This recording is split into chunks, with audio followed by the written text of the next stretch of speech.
The smell of rust and rain still haunts me. My son's body was half submerged in the muddy ditch off Barrow Ridge Road, his face-swollen shirt soaked crimson, one shoe missing. When I knelt beside him, he tried to speak, his split lips trembling. Greg said, "Low-class blood should know its place. My name is Retta Hale. I'm 65 years old, and that was the night my son was beaten and thrown away like trash.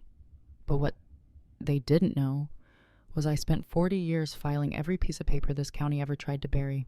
Before I continue, tell me where you're watching from. And hit like and subscribe if you've ever been betrayed by family, because this story isn't just about revenge. It's about how one quiet mother from Georgia turned every file, every memory, and every scar into a weapon. The night after Damon's attack, I couldn't sleep. The storm outside was still pounding against the windows, the kind of steady Georgia rain that makes the air taste like metal. I sat in my kitchen with only the yellow light above the sink, staring at the bloodied fabric I'd cut from my son's shirt before burning the rest. The fibers were stiff with dried mud and iron, and I caught myself thinking, not like a mother, but like the record keeper I used to be. This is evidence. Old habits die hard. I've spent most of my life inside the archives building of Ashford County Courthouse, a place that always smelled like paper mold and old ink. People thought the work was boring, but to me, it was sacred. Every file, every stamp, every signature, each was a heartbeat in the county's story. If something didn't line up, I'd know. That's how I earned the nickname, the Ledger Lady. I liked rules order things that could be proven. What I didn't know was that one day those same habits would become the only weapons I had left. When my husband Samuel was still alive, our little bungalow was always full of sawdust and laughter. He worked as a carpenter, steady hands, slow words, never rushed. He used to say, "You build something right, Loretta, and it'll outlive you." He died 10 years ago from a stroke while fixing our porch. I remember how quiet the hammer sounded when it fell to the floor. Damon was 20, then too young to lose a father, too proud to cry in front of me. I saw his lips pressed tight, like he was already learning how to carry the silence men are expected to wear. After the funeral, life became smaller. I kept the hens in the back, baked sweet potato pie for the market, and maintained a strict routine. The comfort of repetition, it kept the ghosts at bay. Every night I'd watch the news, fill out my crossword, and think about how lucky I was that Damon had turned out so good. He'd studied hard, landed a job in the credit department of a logistics firm downtown. He bought his own car, wore pressed shirts, spoke politely to everyone. "You raised me right, Mama," he'd say. Whenever I scolded him for working too much, then came her, Sloan Merritt. The first time Damon brought her home, she looked like she'd stepped out of a catalog. Perfect posture nails, painted, pale pink hair pinned back, like she'd never worked a day outside an air-conditioned room. But her smile was genuine, and her eyes were kind. She brought me lemon bars she'd baked herself, though her hands trembled as she handed them to me. "I heard you like homemade things, Mrs. Hale," she said softly. I watched her that night at dinner, saw how Damon looked at her, half awe, half disbelief, and I'll admit I felt proud. My son, the boy who grew up on our side of the tracks, sitting across from a Merritt. The Merritts owned half the real estate in Ashford County. Everyone knew their name. Gregory Merritt, the patriarch, was a man whose smile could buy silence faster than money could. At their wedding, the first sign of trouble came wrapped in silk and champagne. It was held at the Merritt estate, a sprawling house on the hill, with marble floors that reflected the chandelier light like a lake. I wore my best navy dress, the one with the pearl buttons. When Greg gave his speech, he said, "In this family, we protect our own." The guests clapped, and I tried to ignore the way his gaze lingered on me like a warning disguised as a toast. Later, I overheard him talking to one of his associates near the bar. "The boy seems polite," he said, "but he'll learn soon enough that there's a ceiling for people who come from the mud." I remember my chest tightening, the champagne suddenly tasting like vinegar. I told myself it didn't matter that Damon and Sloane's love was stronger than pride or class. I wanted to believe that, but over the months I started noticing things. Sloane would visit less often. When she did, her smile seemed thinner, her eyes more tired. Damon brushed it off as work stress. One night, he came home with a bruise on his jaw. He said he'd slipped in the parking lot, but I knew that was a lie. My son had inherited my weakness for silence. We both believed that if you keep your head down long enough, storms will pass. They don't. They only circle back. One memory stands out clearer than the rest. It was Christmas Eve last year. Damon and Sloane came by for dinner. I'd roasted a ham, made my mother's peach cobbler. The radio played old carols while the rain tapped at the windows. Greg showed up uninvited, said he was checking on his daughter. He brought a bottle of expensive bourbon and that same poisonous smile. When Damon reached to take his coat, Greg waved him off. "No need, son. Wouldn't want to dirty those hands of yours. I hear you're doing paperwork these days." His tone dripped like honey over a blade. "Yes, sir," Damon said quietly. "Credit control. I assure the Ajwa." "Credit control?" Greg chuckled. "So you approve other people's dreams, huh?" "From where I'm standing, that's rich." Sloane tried to change the subject, her voice trembling. I sat still, my fists curled under the table. The air was thick with humiliation, but Damon just smiled politely, like a man swallowing broken glass. After Greg left, the silence he left behind was heavier than his presence. That night, after everyone had gone to bed, I found Damon sitting on the porch steps smoking a cigarette he must have stolen from Greg's pack. "Mama, he said, not looking at me. "Do you ever feel like no matter how hard you try, people already decided who you are?" I wanted to say something wise. Instead, I said, "You can't change how they see you, only how you stand when they do." He nodded, but his eyes stayed far away. I didn't know then that Greg Merritt was already plotting to teach him his place. Months passed. The routine of life returned until that phone call. A stranger's voice, shaky, said they'd found a man injured by the county road. Name's Damon Hale. My body moved before my mind could catch up. The drive was a blur, rain headlights, the sound of my heartbeat louder than the wipers. When I saw my son lying in that ditch blood mixing with rainwater, I thought my legs would give out. His eyes fluttered open just long enough to say those words that burned into me forever. Greg said my blood was low class. I carried him to the car, soaked and trembling. On the ride home, he gripped my arm and whispered, "Don't go to the police. He owns them all." His voice cracked on the last word. That night, after I cleaned his wounds and tucked him into his old bed, I sat in my kitchen again. The clock ticked. The rain fell, and I realized something chillingly clear. My boy was right. Greg Merritt owned this town, its banks, its cops, its courts. But what he didn't own was me. I reached for my phone and dialed a number I hadn't used in 15 years. It rang 3 times before a gravelly voice answered. "Retta, Lord, it's been a while." "Cal," I said, my hand steady for the first time all night. "It's time. Mama was right. We kept the records for a reason." He didn't ask questions, just said I'll be there by dawn. Outside, thunder rolled over Barrow Ridge. I looked at my reflection in the kitchen window, hair, wild eyes hollow, and whispered to the storm. "You wanted war, Greg. You're gonna get it." By the time Calvin's old pickup rattled up my driveway at dawn, the rain had finally stopped. The world outside looked scrubbed, raw. Muddy streets glinting under the pale Georgia sun, the smell of wet pine thick in the air. Cal stepped out wearing his same worn bomber jacket from the Army days, a thermos of black coffee in one hand, and his old ledger bag slung over his shoulder. "You look like hell, Retta," he said, squinting. "I feel worse," I answered. "Come inside." He sat at my kitchen table, the same table where Damon had eaten breakfast every morning before work. I poured him coffee, and without needing to ask, he pulled out a yellow legal pad, just like he used to when he audited factory books. That old rhythm between us came back instantly. Quiet, efficient, no wasted words. "Tell me everything," he said. I did. I told him about the ditch, the bruises, the words Greg had said. About the way Damon had begged me not to go to the sheriff. Cal didn't interrupt once.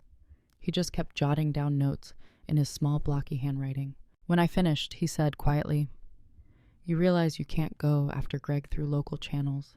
He's got the sheriff, the DA, and the judge all on his payroll." "I know. So what's the plan?" I took a deep breath. "Paper." He raised an eyebrow. "Paper?" "Documents, Cal.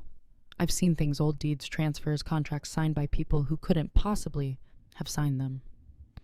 Back when I worked for the county, Greg's name kept popping up on land sales that didn't make sense. Folks disappearing after selling property for half its value. There's a trail, and I can find it." Cal leaned back, lips curving into a small, knowing smile. "You want to take him down with his own paper trail." "Exactly." He whistled low. "That's cold, Retta." "Cold is all I've got left," I said. That day, I opened the locked file box Samuel had built for me before he died. Inside were microfilm strips, old clerk stamps, and copies of records I'd kept just in case. Back then, I didn't know what I was saving them for, only that one day they might matter. The first clue came from a parcel file dated 10 years back, Rivertown Holdings LLC, a shell company Greg had used to buy half the industrial land around Ashford. The signatures didn't match. I'd notarized enough papers in my life to recognize a forgery when I saw one. My pulse quickened. If I could prove the signatures were faked, I could prove fraud. And if I could prove fraud, I could bring in the feds. Cal took pictures of each document and said, "We'll need corroboration. Someone from the inside." That's when I thought of Reed Lawson. Reed used to be Greg's muscle, the kind of man you didn't make eye contact with. 20 years ago, he'd done collections for Greg's restaurants, which really meant intimidation. But rumor had it, Reed had found religion or guilt and moved out near the old Maple Grove Cemetery. Cal and I drove out that afternoon. The sun beat hard on the asphalt, steam rising off puddles like breath from a sleeping animal. Reed's place was a half-collapsed house tucked behind a line of oaks, a junkyard of rusted cars and old regrets. He opened the door before we even knocked. "Retta Hale," he said slowly. "Didn't think I'd ever see you again." "You still keep records?" I asked. His eyes flicked toward the back room. "Maybe. Why?" "Because Greg Merritt nearly killed my boy," I said.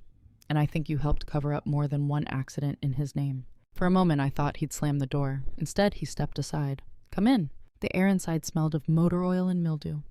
On a rickety table sat a shoebox full of old receipts, photographs, and a flash drive. He opened the box and pushed it toward me. "I kept copies," he said. Greg always said burn the originals. I never could. The flash drive contained scanned invoices labeled discipline service with Greg's initials next to each payment. There were photos too, one of Greg sitting in a car, his reflection in the side mirror, smirking as two men dragged someone into the woods. My stomach turned. "This is enough to bury him." Reed shook his head. "No. It's enough to make him dangerous. If he finds out you have this, you'll be next. Then he better not find out." Back home, Cal helped me print and categorize every file. I labeled each folder like I used to at the courthouse: financial, legal, medical, miscellaneous. When I looked at the growing pile, I realized I was building not a record, but a weapon. That night, I visited Damon in the ICU. The smell of disinfectant and oxygen filled the air. His face was still swollen, his body still. Sloane was there, holding his hand. When she saw me, her eyes were rimmed red. "I didn't know," she whispered. "I didn't know my father could." I stopped her with a look. "Sloane, if you want to help, don't apologize, testify." Her mouth fell open. "You think he'll let me live long enough to—" "He won't have a choice," I said. Sloane nodded slowly.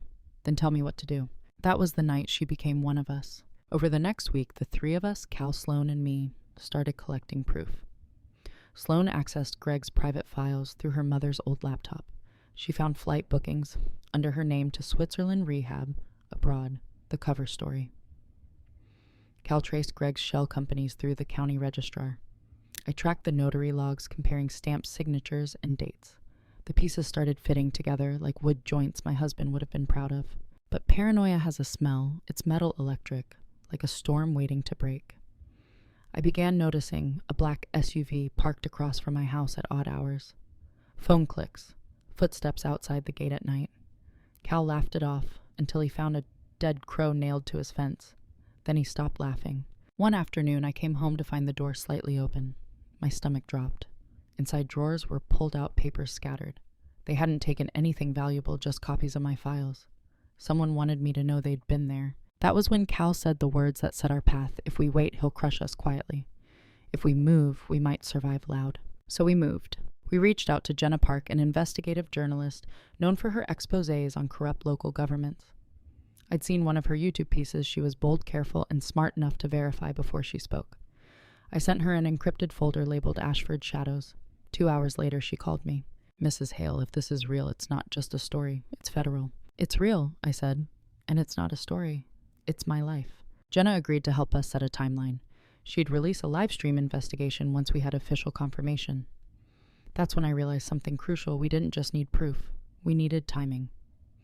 Everything had to align: the documents, the recordings, the moment Greg revealed himself.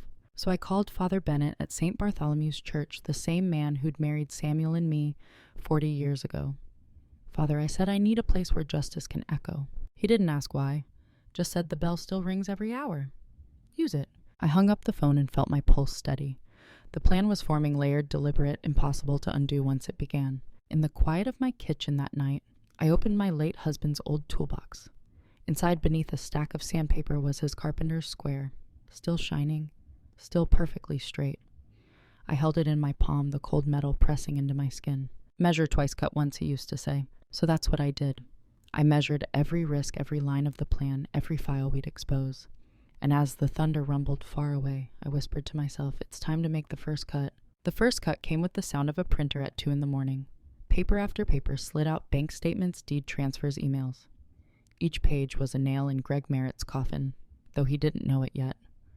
I stacked them neatly into my blue binder, the one Damon used in college, and labeled it Set A, Financial. By dawn, I was ready. Cal drove to the courthouse, pretending to renew his business license, while I went to the county clerk's office with a box of old documents to verify. What I was really doing was scanning every page I'd ever notarized that had Greg's signature or a fake of it. I smiled at the young clerk at the scanner desk. Just catching up on my retirement hobby, I said. She grinned, unaware she was helping me build a case that could topple half the town. That afternoon, I got a text from Sloan. He knows you're digging. My stomach dropped. The message came with a photo of Greg sitting in his car outside my house. His window was rolled down. He was smiling calm, confident. The kind of smile that said he'd already decided how this would end. I closed the curtains and dialed Cal. He's moving, I whispered. Then we move faster, he said. That evening, Cal and I met with Jenna Park at a diner off the interstate. The place smelled like burnt coffee and fried onions. She slid a recorder onto the table and whispered. I verified the documents. The land deeds, the shell companies, the payments labeled discipline. It's airtight. But we'll need more than paperwork to make the feds care. What do you mean more, I asked. Physical evidence? Something visual? Something they can't explain away. That's when Cal mentioned the storage yard. There's an old container depot on River Road. Greg used to run operations there. Reed said one of the old security cameras still works. Jenna's eyes narrowed. If that's true, we could catch movement logs, license plates, even faces. We left that night under the cover of fog headlights, cutting through the mist like knives. The depot looked deserted, rows of rusted containers, chain-link fences, weeds pushing through cracks in the asphalt. Reed met us there, his face pale under the security light. You sure you want this? He muttered. Once we open that box, there's no going back. We've already gone, I said. He led us into a metal office and pried open an old NAS drive. Cal plugged in a portable monitor, his fingers steady. A grainy feed flickered to life, date stamped 6 months ago. I leaned closer, heart pounding. The footage showed 2 men dragging a third toward a black SUV. The victim's head hung low, limp. Then Greg appeared, his silhouette unmistakable, even in low light. He lifted a hand, said something we couldn't hear, and the men tossed the body into the vehicle. That's him, Reed whispered. That's what he does when someone disobeys. I swallowed hard. Download it. It took nearly 20 minutes. 20 minutes of watching my entire faith in the system collapse pixel by pixel. When it was done, Cal labeled the file Sequence 14. Jenna backed it up to 3 encrypted drives. The next morning, the retaliation began. When I stepped outside, the mailbox was gone, ripped clean off its post. A smear of red spray paint across my fence spelled one word, enough. That same day, the bank called saying there'd been an issue with my account verification. By evening, my utilities were flagged for non-payment. Greg wasn't subtle. He wanted me to know he was squeezing. At sunset, Cal showed up with his jaw tight. They found Reed's truck near the quarry, he said. Empty. No Reed. For a moment, everything around me went silent. No crickets, no wind, nothing. Just the faint ticking of the clock in my head. He knew too much, I said flatly. Cal nodded. Greg's cleaning house. That night, I sat by Damon's hospital bed. The machines beeped softly, steady but distant. I brushed his hair back and whispered, You hear me, baby. I'm not letting him get away with it. His fingers twitched, almost like a response. I took it as a promise. The next day, Jenna called. Retta, listen. My source at the AUSA office says they'll open a federal inquiry if we can prove obstruction of justice or tampering with federal property. You have anything tying Greg to local officials? I smiled for the first time in days. I have something better, I said, a notarization log. Every notary keeps a ledger date signature ID number thumbprint. Mine went back 20 years. And in the middle of it all, there it was Greg Merritt's name on a day I was never at work. Someone had stolen my notary stamp, forged my signature. That's your obstruction, Jenna said. He faked government records. That's federal. The pieces were aligning, but I knew Greg wouldn't go quietly. He'd sense the walls closing and strike first. At dusk, At dusk, a car pulled up outside. Sloane stepped out, her face pale, her hands shaking. "He told me to pack a bag," she said. "He booked me a flight to Zurich for tomorrow." "You're not getting on that plane," I said. She looked at me, tears trembling in her eyes. "If I don't, he'll know I'm helping you." I placed my hand over hers. "Then we'll make him think you are." The next 48 hours felt like holding my breath underwater.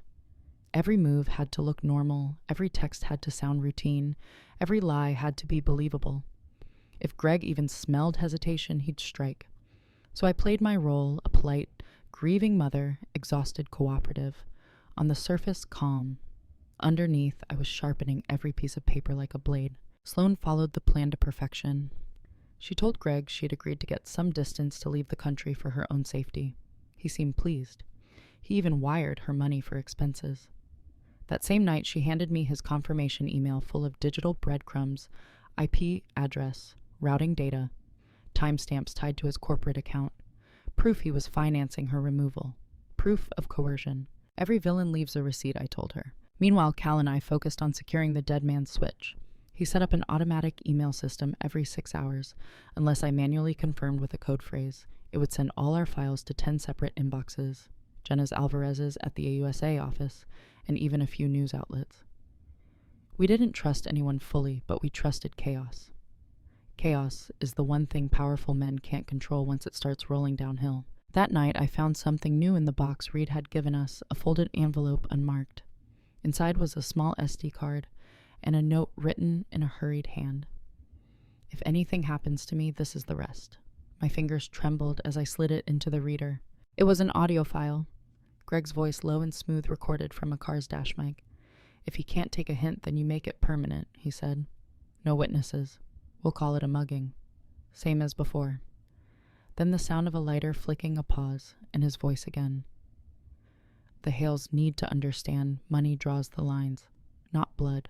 I sat there in the dark, listening to that voice again and again. My son's blood had paid for Greg's idea of order. That was when something in me went still, not broken, just fixed into place, cold and deliberate. Cal found me an hour later. "You okay?" "I'm past okay," I said quietly. "I'm finished being polite." The next morning, we made our move. Sloane met Greg at his office in the Merritt Estates building. She wore a wire Jenna had provided, disguised as a lapel pin. "Daddy," she said sweetly as she entered. "I'm nervous about the trip." Greg chuckled, pouring himself whiskey, even though it wasn't noon yet.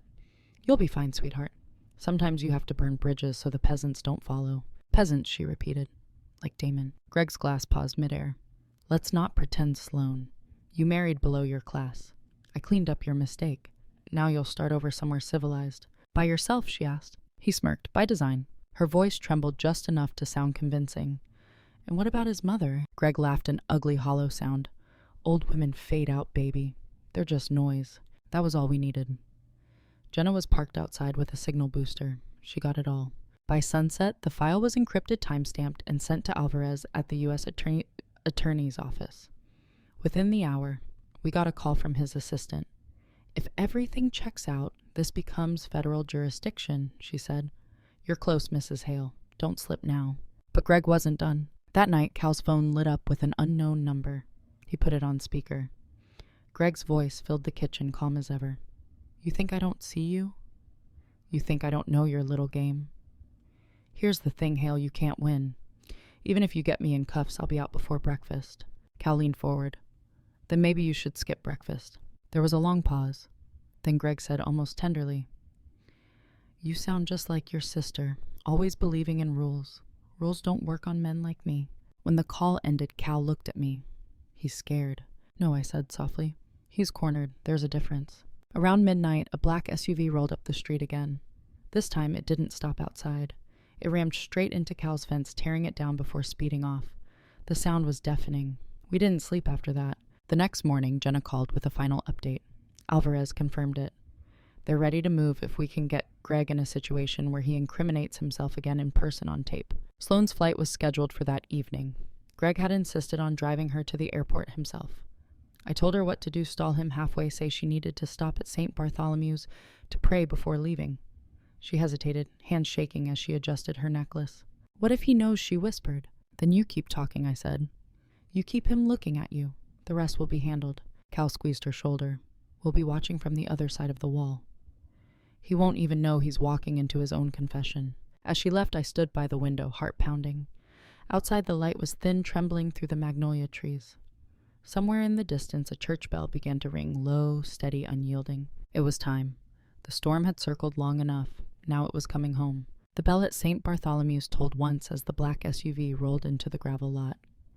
Evening light spilled through the stained glass windows, scattering red and gold across the stone floor. I stood hidden behind the sacristy door, watching through the narrow crack, as Greg Merritt stepped out of the car in his pressed suit, his hand possessively on Sloane's shoulder. He looked too calm, too sure of himself, like a man walking into a meeting, not a trap. Cal crouched near the old confessional with Jenna's transmitter bag.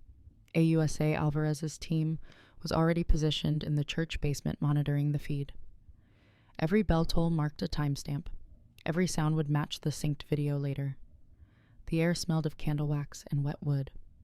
My pulse was louder than the rain tapping the roof. Sloane's heels clicked against the stone aisle. "Thank you for bringing me here, Daddy," she said softly, playing her role with steady voice. "I just wanted to pray once before I go." Greg smiled indulgent. "You always were sentimental." He brushed dust from his cuff. 5 minutes, then we leave. The jet won't wait." She moved toward the altar, folding her hands, whispering just loud enough. "Forgive us our trespasses." Her voice wavered on trespasses. I caught Cal's eye across the pew signal. Jenna turned the mic gain up. Greg shifted behind her, his tone lowering. "You didn't tell anyone about the money transfer, did you?" "No," she said. "Or about the house deed in your name?" "No." "Good girl." His hand landed on her shoulder again, squeezing too tight. "You see, Sloane power is like grace. It's wasted on the weak." Damon didn't understand that. He thought he could just rise. I stepped closer to the doorway, fists tightening. Greg's chuckle echoed through the nave. "Your husband was a fool. I told my men not to kill him, just teach him. But they always take it too far. I suppose accidents happen." There it was. Clear. On tape. Alvarez's voice came faintly through my earpiece. "Keep him talking. We're recording." Sloane turned, tears trembling in her eyes. "You knew they hurt him." He smiled faintly. "Of course I knew. You don't build an empire by leaving lessons half-taught." She recoiled. "He could have died." Greg leaned closer, voice dropping into a hiss. "And if he had, I'd have sent flowers, but not lilies too expensive for his kind." That was my breaking point. I stepped out from the shadows. "You always did have a cheap sense of mercy." Greg spun the color draining from his face. "Loretta's surprise," I said quietly. For a second, he looked genuinely disoriented. Then he laughed. "You think this little stunt matters? You think anyone will believe you over me?" I took another step forward. "They don't have to believe me, Greg. They just have to believe the recording." His smile faltered, sharding. Behind me, the heavy oak door opened. Alvarez stepped into view with 2 federal marshals. "Gregory Merritt, you are under arrest for assault, obstruction of justice, and attempted murder." Greg turned toward Sloane, fury lighting his face. "You little traitor." Before he could finish, Cal appeared from behind the pew, blocking his path. "Touch her, and I'll add witness intimidation to your list." Greg froze, every muscle tight. The marshals moved in, cuffs clicking. His eyes found mine, still cold, still arrogant, but now edged with disbelief. "You planned this. From the moment you threw my son into that ditch," I said. The bell tolled again, second marks 7 p.m., as the marshals led him down the aisle. His voice rose, echoing off the stone. "You think this ends me? You're nothing. Hale, nothing but paper." I stepped closer until we were eye to eye. "Exactly," I said. "And paper is what buries men like you." Outside, thunder rolled across the hills as they pushed him into the SUV. Sloane stood near the altar, shaking mascara streaking down her cheeks. I went to her and pulled her into my arms. She didn't cry, she just trembled, silent like a leaf caught between gusts. Cal exhaled, hard shoulders dropping for the first time in weeks. "It's done." "Not yet," I said. "Now comes the cleanup." Jenna was already packing equipment. The live stream's up. Half the county's watching the arrest feed. Alvarez approached, handing me a small envelope. "We'll need you in Atlanta for testimony, Mrs. Hale. You did the impossible, just be careful. Merritt's friends won't vanish overnight." I nodded. "Neither will I." When the last car tail light disappeared down the road, I turned back toward the empty church. Candles flickered, their wax puddling like melted memories. Damon's words replayed in my head from years ago. "You taught me that integrity is proof. You file for yourself, not for others. I whispered into the silence. We filed it, baby. Every last page. Rain started again, pattering softly on the roof, washing away the dust, the blood, the noise. For the first time in months, I let myself breathe. But as we stepped outside, Cal's phone buzzed. A single message appeared from an unknown number. Check your porch. We raced back to my house. The headlights cut across the yard, illuminating a cardboard box on the steps, dry despite the rain. Cal reached it first, knife ready. Inside, neatly stacked, were the copies of the files Greg's men had stolen weeks earlier, our own evidence returned. And on top of them, a single Polaroid, a picture of Retta alive standing in front of a motel sign 2 towns over. Sloane covered her mouth. He's alive. I stared at the photo, heart pounding. The back of it had one line written in black ink. You weren't the only one taking notes. Lightning flashed and I felt something shift. Not fear, not relief, but the cold thrill of unfinished business. Because the storm hadn't ended. It had just changed hands. For 3 days, the whole county buzzed like a hornet's nest. The Merritt arrest was on every radio, every diner TV, every church bulletin board. People whispered my name when I walked through the grocery aisle, half in awe, half in fear. But beneath the surface, I could feel it, the system shaking, the old networks shifting, like wet soil before a sinkhole. Greg was locked in a federal holding facility in Atlanta, but his money still pulsed through the veins of Ashford County. Contracts, properties, shell accounts, none of them died overnight. Every day, Cal and I uncovered another paper trail that led somewhere darker judges, with side payments officers, on consulting fees land bought under fake veterans' trusts. I sat at my kitchen table one morning, the same table where I used to roll pie dough, now covered with binders and flash drives. The smell of coffee, mixed with damp earth from the open window. We stopped a man, I said to Cal, not a machine. He nodded. Machines keep running until you pull the right wire. That night I opened the box Reed had left behind, the one we'd thought was empty, except for the files. Hidden under the false bottom was a smaller envelope sealed with duct tape. Inside a photo, Greg shaking hands with a senator during a land auction, and behind them a familiar logo, Rivertown Holdings, the same company that had swallowed half the poor neighborhoods years ago. Attached was a short note in Reed's shaky handwriting. Follow the deeds, not the men. Merritt was just a branch. The roots go deeper. My fingers tightened around the photo. Outside thunder rolled again, distant but coming closer. Later that night I went out to the porch. The air smelled of rain and magnolia. Across the street, a black sedan idled for a few seconds. Headlights dimmed before disappearing around the corner. Someone was watching again, different car, same pattern. I didn't flinch this time. I just whispered to myself, good, let them look. Because now I wasn't the woman who kept records for other people's stories. I was the one writing them. Inside the house, the clock ticked past midnight. My email autosender blinked, ready a new folder labeled Rivertown Phase 2. Every document, every signature, every stolen acre, they were all lined up. They thought arresting Greg ended it, I murmured, saving the file. But what they didn't know was the ledger's just opening. If you've ever felt like the outsider in your own family, hit subscribe. This story isn't over. Greg Merritt's empire may have fallen, but the roots of corruption in Ashford County are still alive, and Retta Hale isn't done digging. Tell me in the comments, where are you watching from? Have you ever seen someone powerful finally face the truth? Your support keeps stories like this alive, real tales of Justice family and the quiet strength of ordinary people. Stay tuned. The next chapter of the Hale Ledger is coming soon.